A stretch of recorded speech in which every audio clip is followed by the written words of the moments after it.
নমস্কাৰ প্ৰিয় দৰ্শক, আমাৰ চেনেলৰ অন্য এটি ভিডিঅ'লৈ আপোনাক স্বাগতম জনাইছোঁ। প্ৰিয় দৰ্শকসকল, আজিৰ ভিডিঅ'ত আমি জানিম শাওণ মাহ শেষ হৈ আৰম্ভ হোৱা পবিত্ৰ ভাদ মাহৰ গুৰুত্বৰ বিষয়ে। আমাৰ সনাতন ধৰ্মত ভাদ মাহৰ গুৰুত্ব অপৰিসীম।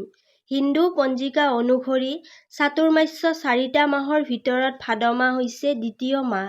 চাতুৰ্মাস্যৰ প্ৰথম মাহ হৈছে শাওণ, দ্বিতীয় মাহ ভাদ, তৃতীয় মাহ আহিন আৰু চতুৰ্থ মাহ হৈছে কাতি। এই ৪টা মাহক একেলগে চাতুৰ্মাস্য বুলি কোৱা হয়। এই ভাদ মাহ কেৱল পূজা পাৰ্বণৰ বাবে গুৰুত্বপূৰ্ণ নহয়, বৰং আত্মশুদ্ধি, ভক্তি আৰু আধ্যাত্মিক জাগৰণৰ বাবেও এই মাহক এক পবিত্ৰ সময় হিচাপে গণ্য কৰা হয়। সনাতন ধৰ্মাৱলম্বীসকলৰ মাজত ভাদ মাহ বিশেষভাৱে পৰিচিত ভগৱান শ্ৰীকৃষ্ণ আৰু শ্ৰী ৰাধাৰ আৱিৰ্ভাৱৰ বাবে। ভাদ মাহৰ কৃষ্ণপক্ষৰ অষ্টমী তিথিত মথুৰাৰ কংসৰ কাৰাগাৰত ভগৱান শ্ৰীকৃষ্ণৰ জন্ম হৈছিল। পৃথিৱীৰ পৰা অধৰ্মৰ বিনাশ কৰি ধৰ্ম প্ৰতিষ্ঠা কৰাৰ উদ্দেশ্যে ভগৱান শ্ৰীকৃষ্ণৰ এই আৱিৰ্ভাৱৰ দিনটো অতি ভক্তি আৰু শ্ৰদ্ধাৰে পালন কৰা হয়। আনহাতে ভাদ মাহৰ শুক্লপক্ষৰ অষ্টমী তিথিত ভগৱান শ্ৰীকৃষ্ণৰ আহ্লাদিনী শক্তি, প্ৰেম আৰু আনন্দৰ স্বৰূপা শ্ৰী ৰাধাৰ আৱিৰ্ভাৱ হৈছিল।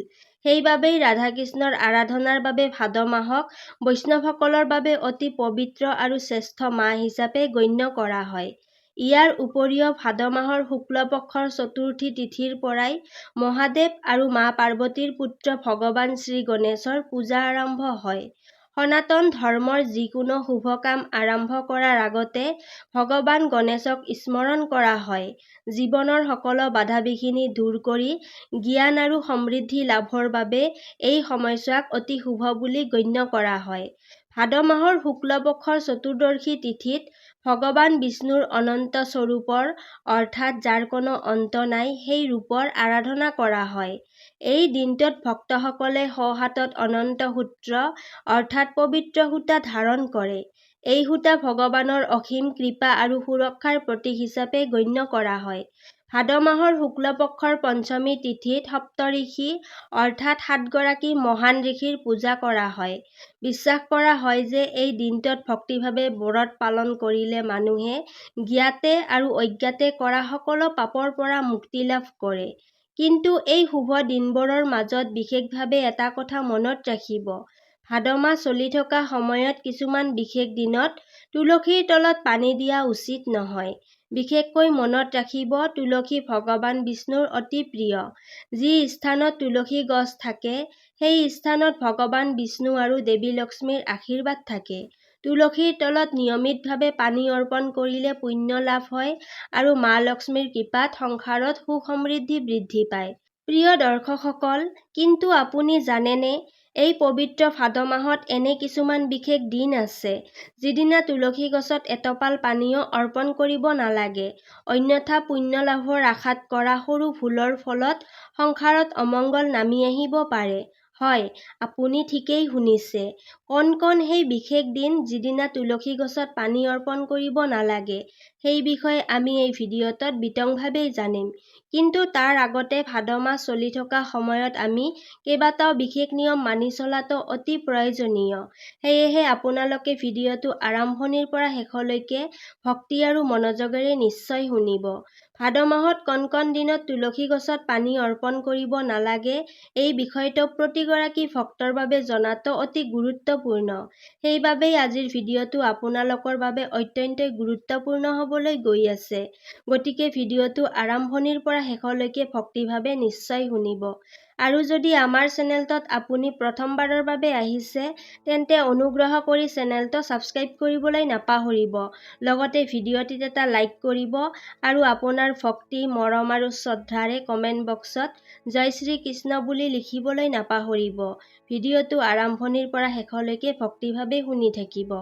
সনাতন ধৰ্মত আহাৰ মাহৰ শুক্লা একাদশীৰ পৰা কাতি মাহৰ শুক্লা একাদশীলৈকে এই সময়ছোৱাক চাতুৰ্মাস বুলি কোৱা হয়। ভাদ মাহ হৈছে এই চাতুৰ্মাসৰ একেবাৰে মধ্যভাগ আৰু হৃদয় স্বৰূপ। শাস্ত্ৰমতে এই সময়ছোৱাত ভগৱান শ্ৰী বিষ্ণু ক্ষীৰসাগৰত যোগনিদ্ৰাত থাকে। সেয়েহে এই মাহটো কোনো জাগতিক বা ভৌতিক সুখৰ বাবেই নহয়, বৰং সম্পূৰ্ণৰূপে অন্তৰ্মুখী হৈ নিজৰ ইষ্টদেৱতাৰ ধ্যান, ভক্তি আৰু সাধনাৰ বাবে এক পবিত্ৰ সময়। এই সময়ছোৱাত সাধু সন্তসকলে একে স্থানতে থাকি তপস্যা আৰু সাধনা কৰে। তেওঁলোকৰ এই সাধনাই সাধাৰণ মানুহকো ভক্তি, আত্মসংযম আৰু আধ্যাত্মিক জীৱনৰ পথত আগবাঢ়িবলৈ অনুপ্ৰেৰণা দিয়ে। ভাদ মাহৰ আটাইতকৈ ডাঙৰ আকৰ্ষণ হৈছে পৰমেশ্বৰ ভগৱান শ্ৰীকৃষ্ণৰ আৱিৰ্ভাৱ।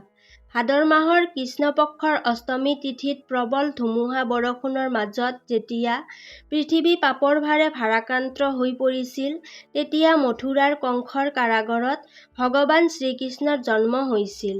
ইয়াৰ পৰা আমি এটা গভীৰ শিক্ষা লাভ কৰোঁ যে জীৱনৰ আটাইতকৈ অন্ধকাৰ সময়তো ঈশ্বৰৰ পোহৰ উদ্ভাসিত হ'ব পাৰে। ইয়াৰ ঠিক 15 দিনৰ পাছত ভাদ মাহৰ শুক্লপক্ষৰ অষ্টমী তিথিত শ্ৰীৰাধাৰ আৱিৰ্ভাৱ হৈছিল। কৃষ্ণ যদি পৰম সত্য আৰু পৰম সত্তাৰ প্ৰতীক, তেন্তে ৰাধা হৈছে সেই পৰম সত্তাৰ প্ৰতি নিষ্কাম প্ৰেম, আনন্দ আৰু আহ্লাদিনী শক্তিৰ স্বৰূপ। সেইবাবেই ভাদ মাহক প্ৰেম, ভক্তি আৰু ঈশ্বৰৰ সৈতে আত্মিক মিলনৰ এক পৰম পবিত্ৰ মাহ হিচাপে বৰ্ণনা কৰা হয়। আৰু এই পবিত্ৰ প্ৰেম আৰু ভক্তিৰ মাহটোত বিশেষকৈ আপোনালোকে সাৱধান হৈ থকাটো অতি জৰুৰী, কাৰণ মা তুলসী হৈছে ভগৱান শ্ৰী বিষ্ণুৰ অতি প্ৰিয়। তুলসীৰ উপস্থিতি অবিহনে ভগৱান বিষ্ণুৱে কোনো ভোগ সম্পূৰ্ণৰূপে গ্ৰহণ নকৰে। আমি সকলোৱে জানো, তুলসীৰ তলত প্ৰতিদিনে পানী অৰ্পণ কৰিলে বা সন্ধিয়া তুলসীৰ ওচৰত চাকি জ্বলালে ঘৰত মা লক্ষ্মীৰ স্থায়ী বাস হয় আৰু যাৱতীয় দুৰ্ভাগ্য দূৰ হয়। কিন্তু অলপ ৰ'ব, আপুনি জানেনে, আপোনাৰ প্ৰতিদিনৰ এটা সৰু অভ্যাসে আপোনাৰ অজানিতেই সংসাৰত ডাঙৰ অমংগল কঢ়িয়াই আনিব পাৰে। বিশেষকৈ পবিত্ৰ ভাদ মাহত এনে কিছুমান নিৰ্দিষ্ট দিন আছে, যিদিনা তুলসী গছত এটোপাল পানী দিয়াটো শাস্ত্ৰমতে উচিত নহয়। হয়, আপুনি ঠিকেই শুনিছে। পুণ্য লাভৰ আশাত কৰা আপোনাৰ সৰু এটা ভুলৰ ফলত স্বয়ং ভগৱান বিষ্ণু আপোনাৰ ওপৰত অসন্তুষ্ট হ'ব পাৰে। কোন সেই ভয়ংকৰ দিনবোৰ? কিয় সেই দিনবোৰত তুলসী গছত পানী দিয়া নিষেধ?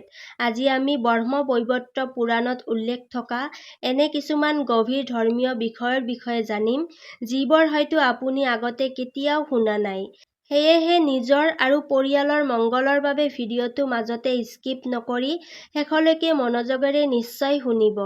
ভাদ মাহ হৈছে আধ্যাত্মিক সাধনা আৰু শ্ৰী বিষ্ণুৰ পৰম আৰাধনাৰ এক পবিত্ৰ মাহ। এই মাহত মা তুলসীৰ ভক্তিৰ গুৰুত্ব বিশেষভাৱে বৃদ্ধি পায়। এতিয়া জানি লওঁ আহক সেই বিশেষ দিনবোৰৰ বিষয়ে, যিদিনা ভাদ মাহত তুলসী গছৰ তলত পানী অৰ্পণ কৰাটো সম্পূৰ্ণৰূপে নিষিদ্ধ। প্ৰথমতে আহোঁ দেওবাৰৰ কথালৈ। বহুতেই ভাবে যে দেওবাৰ বন্ধৰ দিন, সেয়েহে অলপ বেছি সময়লৈ তুলসীৰ তলত পানী দিম। কিন্তু ইয়াতেই হয়তো আটাইতকৈ ডাঙৰ ভুলটো হৈ যায়। ধৰ্মীয় বিশ্বাস অনুসৰি ভাদ মাহৰ যিকোনো দেওবাৰে মা তুলসীৰ তলত পানী অৰ্পণ কৰা উচিত নহয়। মা তুলসীক ভগৱান শ্ৰী বিষ্ণুৰ পৰম ভক্ত হিচাপে গণ্য কৰা হয়। তেওঁ গোটেই সপ্তাহটো জগতৰ কল্যাণৰ বাবে ভগৱানৰ সেৱাত নিয়োজিত থাকে। কিন্তু দেওবাৰৰ দিনটোত তেওঁ ভগৱান বিষ্ণুৰ উদ্দেশ্যে নিৰ্জলা ব্ৰত পালন কৰি বিশ্ৰাম লয়। সেই সময়ত তুলসী গছত পানী অৰ্পণ কৰিলে তেওঁৰ ব্ৰত ভংগ হয়। আৰু তুলসী মাৰ কষ্ট হ'লে স্বয়ং ভগৱান শ্ৰী বিষ্ণু আৰু মা লক্ষ্মীয়ে গৃহৰ পৰা মুখ ঘূৰাই লয়। দ্বিতীয়তে আহে একাদশী তিথি। সনাতন ধৰ্মত একাদশীৰ দৰে পবিত্ৰ তিথি অতি কমেই আছে। ভাদ মাহতো দুটা গুৰুত্বপূৰ্ণ একাদশী তিথি আছে। একাদশীৰ দিনা মা তুলসী ভগৱান শ্ৰীকৃষ্ণৰ প্ৰতি গভীৰ ভক্তি আৰু প্ৰেমত মগ্ন হৈ কঠোৰ ব্ৰত পালন কৰে, অৰ্থাৎ তেওঁ এটোপাল পানীও গ্ৰহণ নকৰে। সেয়েহে এই দিনা তুলসী গছত পানী অৰ্পণ কৰিলে তেওঁৰ সাধনাত বিঘিনি ঘটে আৰু ব্ৰত ভংগ হয়। সেইবাবেই ভাদ মাহৰ এই একাদশী তিথিবোৰত ভুলতো তুলসী গছত পানী নিদিব, দূৰৰ পৰাই ভক্তিভাৱে মা তুলসীক প্ৰণাম কৰিব। ভাদ মাহত সাধাৰণতে দুটা একাদশী তিথি থাকে। ভাদ মাহৰ কৃষ্ণপক্ষৰ একাদশীক অজয়া একাদশী বা অনন্দা একাদশী বুলি কোৱা হয় আৰু ভাদ মাহৰ শুক্লপক্ষ একাদশীক পৰিৱৰ্তনী একাদশী বা পাৰ্শ্ব একাদশী বুলি কোৱা হয়। সেইবাবেই একাদশীৰ দিনা ভগৱান বিষ্ণুৰ বাবে মা তুলসী দেৱীয়ে নিৰ্জলা উপবাস পালন কৰে। সেয়েহে এই দিনটোত আপোনালোকে বিশেষভাৱে সাৱধান হৈ থাকিব। কোনো কাৰণতে যেন তুলসী গছত পানী অৰ্পণ কৰা নহয়। তৃতীয় নিষিদ্ধ দিন হৈছে সূৰ্যগ্ৰহণ বা চন্দ্ৰগ্ৰহণৰ সময়। ধৰ্মীয় বিশ্বাস অনুসৰি গ্ৰহণৰ সময়ত পৃথিৱীত এক প্ৰকাৰৰ নেতিবাচক শক্তিৰ প্ৰভাৱ বৃদ্ধি পায়। বিজ্ঞানৰ দৃষ্টিকোণৰ পৰা গ্ৰহণৰ সময়ত প্ৰকৃতিত কিছুমান পৰিৱৰ্তন দেখা যায়। সেয়েহে ধৰ্মীয় পৰম্পৰা অনুসৰি এই সময়ছোৱাত তুলসী গছ স্পৰ্শ কৰা বা পানী দিয়াটো উচিত নহয়। গ্ৰহণৰ অশুভ প্ৰভাৱৰ পৰা পবিত্ৰ তুলসীক সুৰক্ষিত ৰাখিবলৈ গ্ৰহণ আৰম্ভ হোৱাৰ আগতে তুলসী গছত গংগাজল ছটিয়াই দিব লাগে। চতুৰ্থতে সূৰ্যাস্তৰ পিছত বা ৰাতিৰ সময়ত কোনো কাৰণতে তুলসী গছত পানী দিয়া উচিত নহয়। দিনটোৰ ব্যস্ততাৰ মাজত হয়তো আমি বহু সময়ত তুলসী গছত পানী দিবলৈ পাহৰি যাওঁ। তাৰ পিছত সন্ধিয়া ঘৰলৈ উভতি আহি পুণ্য লাভৰ আশাত তুলসীৰ তলত এক ঘটি পানী ঢালি দিওঁ। কিন্তু অলপ ৰ'ব, আপুনি জানেনে আপোনাৰ এই সৰু ভুলটোৱে সংসাৰৰ সুখ শান্তিত নেতিবাচক প্ৰভাৱ পেলাব পাৰে। শাস্ত্ৰীয় পৰম্পৰা অনুসৰি সূৰ্যাস্তৰ পিছত তুলসী গছত পানী দিয়াটো উচিত নহয়। কিন্তু কিয়? সূৰ্যাস্তৰ পিছত এনে কি ঘটে যাৰ বাবে ভগৱান শ্ৰীবিষ্ণু এই কাৰ্যত অসন্তুষ্ট হয়? আহক সেই বিষয়টো আমি এতিয়া জানি লওঁ। প্ৰথমতে সনাতন ধৰ্ম আৰু বিজ্ঞান দুয়োটা দৃষ্টিকোণৰ পৰাই গছ-গছনিৰ জীৱন আছে বুলি আমি জানো। স্কন্দ পুৰাণ আৰু অন্যান্য ধৰ্মীয় গ্ৰন্থৰ পৰম্পৰা অনুসৰি সূৰ্যাস্তৰ পিছত যেতিয়া প্ৰকৃতি শান্ত হৈ পৰে, তেতিয়া মা তুলসীয়ে বিশ্ৰাম লয় বুলি বিশ্বাস কৰা হয়। মা তুলসী গোটেই দিনটো ভগৱান শ্ৰীবিষ্ণুৰ আৰাধনাত আৰু জগতৰ কল্যাণৰ বাবে জাগ্ৰত থাকে। সেয়েহে ৰাতিৰ সময়ত তেওঁক স্পৰ্শ কৰা, তুলসীৰ পাত ছিঙা বা গুৰিত পানী দিয়া মানে তেওঁৰ শান্তিপূৰ্ণ বিশ্ৰামত ব্যাঘাত জন্মোৱা। এইদৰেই বিশ্ৰামৰ সময়ত তুলসীক অশান্ত কৰিলে গৃহস্থৰ জীৱনত নেতিবাচক প্ৰভাৱ পৰে আৰু সংসাৰত অশান্তি নামি আহে। সেয়েহে আপোনালোকে এই বিষয়ত নিশ্চয় সাৱধান হৈ থাকিব। আমি সকলোৱে জানো যে তুলসী সাক্ষাৎ মা লক্ষ্মীৰ এক স্বৰূপ। ধৰ্মীয় বিশ্বাস অনুসৰি সন্ধিয়াৰ সময়ত তুলসী মাক কষ্ট দিয়া, অৰ্থাৎ পানী দি স্পৰ্শ কৰি তেওঁৰ বিশ্ৰামত ব্যাঘাত জন্মোৱা উচিত নহয়। শাস্ত্ৰীয় পৰম্পৰা অনুসৰি যি গৃহত সন্ধিয়াৰ সময়ত তুলসী মাৰ প্ৰতি অসন্মান কৰা হয়, সেই গৃহৰ পৰা মা লক্ষ্মী অসন্তুষ্ট হৈ আঁতৰি যায়। ফলস্বৰূপে সেই সংসাৰত অভাৱ, বেমাৰ-আজাৰ আৰু দৰিদ্ৰতাই দেখা দিব পাৰে। সেয়েহে আপোনালোকে বিশেষভাৱে মনত ৰাখিব, সূৰ্যাস্তৰ পিছত ভাদ মাহৰ এই শুভ দিনবোৰত কোনো কাৰণতে তুলসী গছত পানী অৰ্পণ নকৰিব। পঞ্চম নিষিদ্ধ সময় হৈছে স্নান নকৰাকৈ বা অপবিত্ৰ অৱস্থাত তুলসী গছত পানী দিয়া। ভাদ মাহত স্নান নকৰাকৈ বা অপবিত্ৰ অৱস্থাত কোনো কাৰণতে তুলসী গছত পানী অৰ্পণ নকৰিব। মা তুলসী অতি পবিত্ৰ আৰু তেওঁক স্বয়ং মা লক্ষ্মীৰ স্বৰূপ বুলি গণ্য কৰা হয়। ব্ৰহ্মবৈৱৰ্ত পুৰাণৰ ধৰ্মীয় পৰম্পৰা অনুসৰি স্নান নকৰাকৈ বা অপবিত্ৰ অৱস্থাত তুলসী গছ স্পৰ্শ কৰা অথবা পানী অৰ্পণ কৰাটো ভগৱান শ্ৰীবিষ্ণু আৰু মা লক্ষ্মীৰ প্ৰতি অসন্মান হিচাপে গণ্য কৰা হয়। অপবিত্ৰ অৱস্থাত অৰ্পণ কৰা পানী মা তুলসীয়ে গ্ৰহণ নকৰে, বৰং ইয়াৰ ফলত তেওঁ অসন্তুষ্ট হয় আৰু যি গৃহত মা তুলসীৰ প্ৰতি অসন্মান কৰা হয়, সেই গৃহৰ পৰা মা লক্ষ্মী চিৰদিনৰ বাবে আঁতৰি যায়। ভাদ মাহ হৈছে চাতুৰ্মাসৰ মধ্যভাগ। এই সময়ছোৱাত ভগৱান শ্ৰীবিষ্ণু যোগনিদ্ৰাত থাকে। সেয়েহে এই সময়ছোৱাত আধ্যাত্মিক শক্তিৰ প্ৰভাৱ বিশেষভাৱে বৃদ্ধি পায়।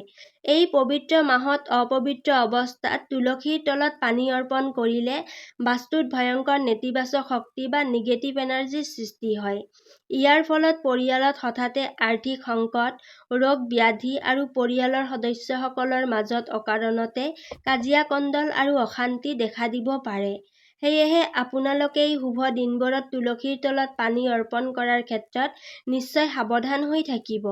আৰু এটা কথা বিশেষভাৱে মনত ৰাখিব, ভাদ মাহ হৈছে জন্মাষ্টমী আৰু গণেশ চতুৰ্দশীৰ দৰে পবিত্ৰ উৎসৱৰ মাহ। এই মাহত পুণ্য লাভৰ আশাত আমি সকলোৱে বিভিন্ন ধৰ্মীয় কাম-কাজ কৰোঁ। কিন্তু আপুনি জানেনে, ধৰ্মীয় বিশ্বাস অনুসৰি এই পবিত্ৰ মাহত এনে 5টা সাধাৰণ কাম আছে যিবোৰ কৰা উচিত নহয়, কাৰণ ইয়াৰ ফলত সংসাৰত অমংগল আৰু আৰ্থিক সংকট নামি আহিব পাৰে। প্ৰথম আৰু আটাইতকৈ গুৰুত্বপূৰ্ণ নিয়মটো হৈছে ভাদ মাহত কিছুমান মাংগলিক কামৰ পৰা বিৰত থকা, যেনে বিবাহ, অন্নপ্ৰসন, নতুন গৃহপ্ৰৱেশ আদি মাংগলিক অনুষ্ঠান এই সময়ছোৱাত নকৰাই ভাল। শাস্ত্ৰীয় বিশ্বাস অনুসৰি এই সময়ছোৱাত ভগৱান বিষ্ণু ক্ষীৰ সাগৰত গভীৰ যোগনিদ্ৰাত মগ্ন থাকে। সেয়েহে এই সময়ত নতুনকৈ কোনো মাংগলিক কাম আৰম্ভ কৰিলে ঈশ্বৰৰ পূৰ্ণ আশীৰ্বাদ লাভ নকৰিব পাৰে আৰু সেই কামত বিভিন্ন বাধা-বিঘিনি আহিব পাৰে। সেয়েহে ভাদ মাহত বিশেষকৈ নতুন কোনো শুভ বা মাংগলিক কাম আৰম্ভ কৰাৰ ক্ষেত্ৰত আপোনালোকে সাৱধানতা অৱলম্বন কৰিব। দ্বিতীয় নিয়ম, চুলি আৰু নখ কটাৰ ক্ষেত্ৰত সাৱধানতা। ভাদ মাহত বিশেষকৈ বৃহস্পতিবাৰ, একাদশী আৰু পূৰ্ণিমাৰ দৰে পবিত্ৰ দিনত চুলি বা নখ কটাৰ পৰা বিৰত থাকিব লাগে। এনে পবিত্ৰ দিনত চুলি বা নখ কাটিলে গ্ৰহদোষ সৃষ্টি হ'ব পাৰে আৰু মা লক্ষ্মী অসন্তুষ্ট হৈ গৃহ ত্যাগ কৰিব পাৰে। তৃতীয় নিয়ম, মদ্যপান আৰু যিকোনো নিচাজাতীয় দ্ৰব্যৰ পৰা সম্পূৰ্ণৰূপে আঁতৰি থাকিব। ভাদ মাহক আত্মশুদ্ধি, ভক্তি আৰু আধ্যাত্মিক সাধনাৰ মাহ হিচাপে গণ্য কৰা হয়। সেয়েহে এই মাহত মদ্যপান বা যিকোনো নিচাজাতীয় দ্ৰব্য সেৱন কৰাটো সম্পূৰ্ণৰূপে পৰিহাৰ কৰিব লাগে। ইয়াৰ লগতে আনৰ সৈতে দুৰ্ব্যৱহাৰ কৰা, অহংকাৰ কৰা বা কোনো পশু-পক্ষীক কষ্ট দিয়াৰ পৰাও বিৰত থাকিব লাগে। ধৰ্মীয় বিশ্বাস অনুসৰি এনে কামে আপোনাৰ অৰ্জন কৰা পুণ্য নষ্ট কৰিব পাৰে। সেয়েহে এই সকলো কাম কৰাৰ পৰা আপোনালোকে নিশ্চয় সাৱধান হৈ থাকিব। ইতিমধ্যে আপোনালোকে শুনিলে যে ভাদ মাহত কোন কোন দিনত তুলসীৰ তলত পানী অৰ্পণ কৰা উচিত নহয়। এতিয়া আপোনালোকে শুনিব আজিৰ ভিডিঅ'ৰ মূল পৰ্ব, অৰ্থাৎ ভাদ মাহত সঠিক নিয়ম আৰু পদ্ধতিৰে তুলসী গছত কেনেকৈ পানী অৰ্পণ কৰিব লাগে।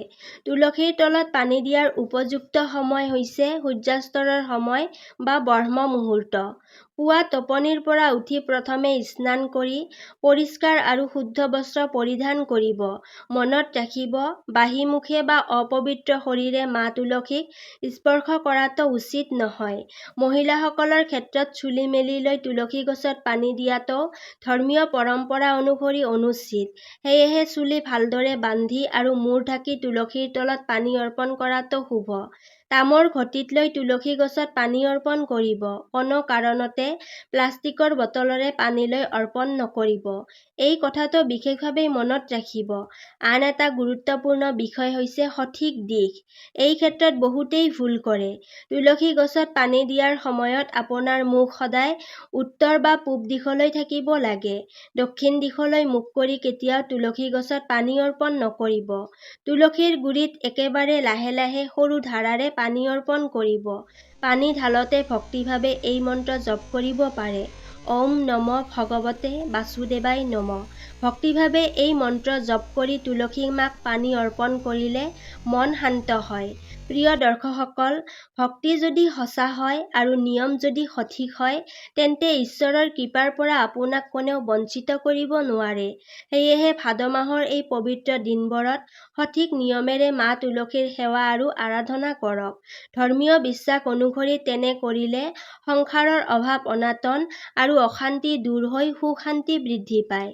তো এতিয়ালৈকে আপোনালোকে শুনিলে যে এই ভাদ মাহত তুলসীৰ তলত কেনেকৈ সঠিক নিয়মেৰে পানী অৰ্পণ কৰিব লাগে। কিন্তু ইয়াৰ পিছত আপোনালোকে নিশ্চয় শুনিব লাগে ভাদ মাহৰ তুলসী ব্ৰত কথা। আপুনি জানেনে, বুকু ভৰি ভক্তি থকা সত্ত্বেও কেৱল নজনাকৈ কৰা এটা সৰু ভুলৰ বাবে কেনেকৈ এক বিশাল ৰাজপ্ৰসাদ মুহূৰ্তৰ ভিতৰতে ধ্বংসলৈ পৰিণত হৈছিল? কিয় ভগৱান শ্ৰী বিষ্ণুৱে তেওঁৰ এগৰাকী পৰম ভক্তৰ প্ৰতি মুখ ঘূৰাই লৈছিল? আজি মই আপোনালোকক শুনাবলৈ গৈ আছো ভাদ মাহৰ সেই অতি দুৰ্লভ আৰু ৰোমাঞ্চকৰ তুলসী ব্ৰত কথা, যিটো শুনিলে আপোনাৰ গাৰ নোম শিয়ৰি উঠিব। পুৰাণত কোৱা হৈছে যে যি গৃহস্থই ভক্তিভাৱে এই পবিত্ৰ ব্ৰত কথা শ্ৰৱণ কৰে, তেওঁৰ সংসাৰত দুখ কষ্ট মা তুলসীয়ে নিজৰ বুকুত আঁকোৱালি লয়। সেয়েহে ভিডিঅ'টো এক মুহূৰ্ত আগলৈ নেটানি চকু মুদি সম্পূৰ্ণ ভক্তিৰে এই ব্ৰত কথাটো হৃদয়েৰে শ্ৰৱণ কৰক। প্ৰাচীন কালত ধৰ্মপুৰী নামৰ এখন ঠাইত এগৰাকী ধনী সদাগৰ বাস কৰিছিল। তেওঁৰ পত্নীৰ নাম আছিল চন্দ্ৰাৱতী। চন্দ্ৰাৱতী আছিল মা তুলসী আৰু ভগৱান শ্ৰী বিষ্ণুৰ পৰম ভক্ত। প্ৰতিদিনেই পুৱতি নিশা টোপনিৰ পৰা উঠি স্নান কৰি তেওঁ নিয়ম নীতিৰে তুলসীৰ তলত পানী অৰ্পণ কৰিছিল। তেওঁৰ এই গভীৰ ভক্তিৰ ফলত সদাগৰৰ গৃহত ধন সম্পত্তিৰ কোনো অভাৱ নাছিল। মা লক্ষ্মীৰ কৃপাত তেওঁলোকৰ সংসাৰ সুখ শান্তিৰে পৰিপূৰ্ণ হৈ আছিল। কিন্তু এদিন ঘটিল এক ভয়ংকৰ ঘটনা। সময় আছিল এই পবিত্ৰ ভাদ মাহ। তিথি আছিল কৃষ্ণপক্ষৰ অজয়া একাদশী। সেইদিনা মা তুলসী স্বয়ং ভগৱান শ্ৰীহৰিক লাভ কৰাৰ আশাত গভীৰ ধ্যানত মগ্ন হৈ আছিল আৰু অতি কঠোৰ নিৰ্জলা ব্ৰত পালন কৰিছিল। অৰ্থাৎ সেইদিনা তেওঁৰ মুখত এটোপাল পানীও গ্ৰহণ কৰা নিষেধ আছিল। ইফালে চন্দ্ৰাৱতীয়ে এই শাস্ত্ৰীয় নিয়মৰ বিষয়ে একেবাৰেই জনা নাছিল। সদায়ৰ দৰে সেইদিনাও তেওঁ পুৱাতে স্নান কৰি পৰিষ্কাৰ বস্ত্ৰ পৰিধান কৰিলে। তাৰ পিছত তামৰ ঘটিত পানী লৈ অতি ভক্তিভাৱে তুলসীৰ গুৰিত পানী ঢালিলে। কিন্তু পানী তুলসীৰ গুৰিত পৰাৰ লগে লগেই ঘটিল এক মহা বিপদ। সেই শীতল পানীৰ স্পৰ্শত মা তুলসীৰ গভীৰ ধ্যান ভংগ হৈ গল আৰু নিৰ্জলা ব্ৰত পালন কৰি থকা অৱস্থাত তেওঁৰ শিপাত পানী প্ৰৱেশ কৰাৰ ফলত তেওঁৰ ব্ৰত ভংগ হল। যন্ত্ৰণাত মা তুলসীৰ অন্তৰ কান্দি উঠিল আৰু নিজৰ পৰম ভক্তৰ এই কষ্ট দেখি স্বয়ং ভগৱান শ্ৰী বিষ্ণু প্ৰচণ্ড ৰুষ্ট হল। সেই দিনটোৰ পৰাই চন্দ্ৰাৱতীৰ জীৱনলৈ যেন ঘোৰ অন্ধকাৰ নামি আহিল। সদাগৰৰ ব্যৱসায় বাণিজ্যত ভয়ংকৰ লোকচান হবলৈ ধৰিলে। সকলো ধন সম্পত্তি লাহে লাহে নষ্ট হবলৈ ধৰিলে। ঘৰৰ মানুহবোৰো এটাৰ পিছত এটাকৈ মৃত্যু মুখত পৰিবলৈ ধৰিলে। ৰাজপ্ৰসাদৰ দৰে বিশাল ঘৰখনো নিমিষতেই শ্ৰীহীন হৈ পৰিল। মা লক্ষ্মী সেই গৃহৰ পৰা বিদায় ললে। চন্দ্ৰাৱতীয়ে কান্দি কান্দি ভাবিবলৈ ধৰিলে, তেওঁনো কি ভুল কৰিলে যাৰ বাবে ইমান কঠোৰ শাস্তি ভোগ কৰিবলগীয়া হৈছে। অৱশেষত এদিন তেওঁৰ গৃহলৈ ছদ্মবেশত এগৰাকী মহিষী আহিল। চন্দ্ৰাৱতীৰ কৰুণ অৱস্থা দেখি তেওঁ কলে, মা, তোমাৰ ভক্তি সঁচাকৈয়ে পবিত্ৰ, কিন্তু তুমি শাস্ত্ৰৰ এটা গুৰুত্বপূৰ্ণ নিয়ম অজানিতেই উলংঘা কৰিছা। ভাদ মাহৰ একাদশী তিথিত মা তুলসীয়ে ভগৱান শ্ৰী বিষ্ণুৰ বাবে নিৰ্জলা ব্ৰত পালন কৰে, কিন্তু তুমি সেইদিনা তেওঁক পানী অৰ্পণ কৰি তেওঁৰ ব্ৰত ভংগ কৰিলা আৰু তেওঁৰ আৰাধনাত ব্যাঘাত জন্মালা।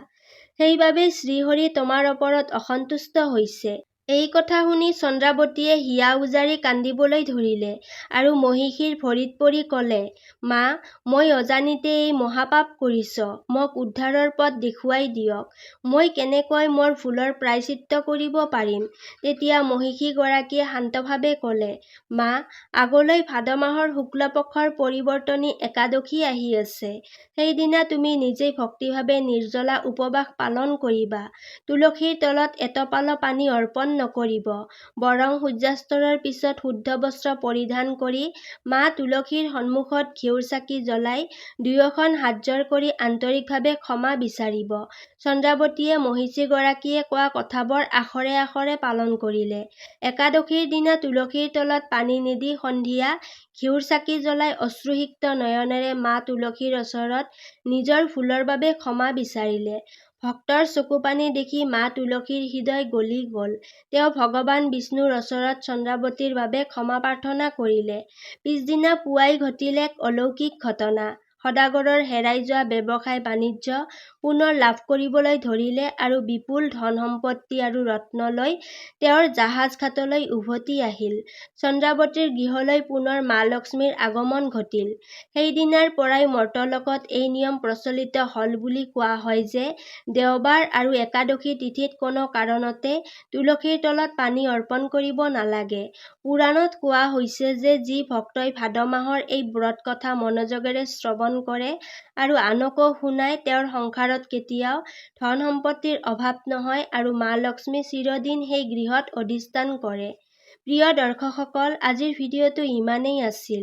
যদি ভিডিঅ'টো ভাল লাগিছে তেন্তে ভিডিঅ'টিত এটা লাইক কৰিব আৰু আগন্তুক এই ধৰণৰ জ্ঞানবৰ্ধক ভিডিঅ' চাবৰ বাবে আমাৰ চেনেলটো ছাবস্ক্ৰাইব কৰিবলৈ নাপাহৰিব আৰু লগতে কমেণ্ট বক্সত ভক্তি, মৰম আৰু শ্ৰদ্ধাৰে জয় শ্ৰী কৃষ্ণ বুলি নিশ্চয় লিখিব। তেতিয়াহলে আজিলৈ ইয়াতেই সামৰিছো। কাইলৈ পুনৰ লগ পাম আন এটি নতুন ভিডিঅ'ৰ সৈতে। ধন্যবাদ।